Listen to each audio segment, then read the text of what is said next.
When I was a small kid, I always looked forward to Christmas. So whenever December came along, I had to ask my nanay how long we had to wait before Christmas Day. And my nanay would always say, ilang tulog na lang, just a few more days sleep. That would start my Christmas countdown, counting the days before Christmas. And I would count every passing day with delight. When I grew up and started working, I learned a different kind of countdown. Deadlines. My boss would give me an assignment, and I would always ask when the deadline would be. My boss would say, on my desk, 5 p.m. Friday. Then that would start my countdown, and I would count the passing days with dread until the deadline. Because when I'd be given a particularly difficult assignment, or I'd be given an impossible deadline, those days before the deadline felt like counting my last days on earth. Because of those harrowing experiences with deadlines, I learned to manage my time. I learned how to apportion the time I had available for the tasks that I needed to accomplish.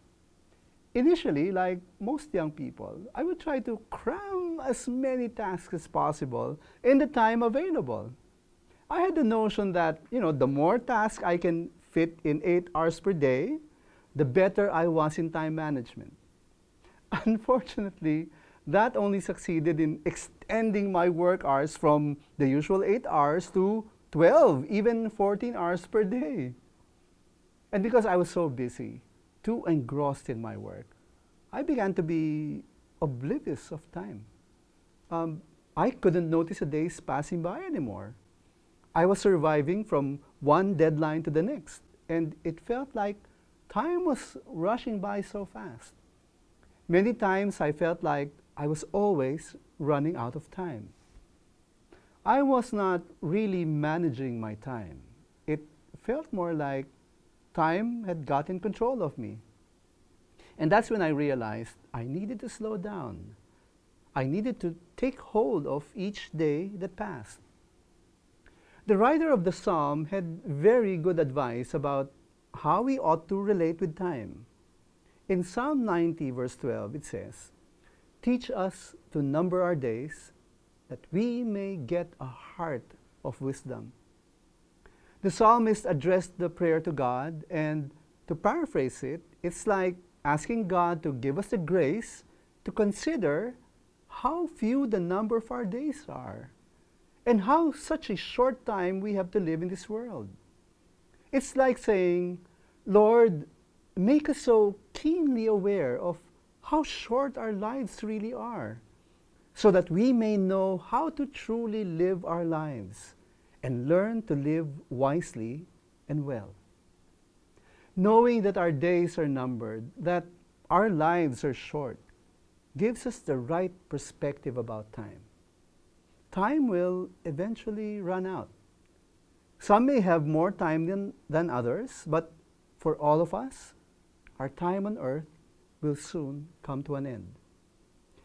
So the key issue of our lives is, what do we do with the time given us?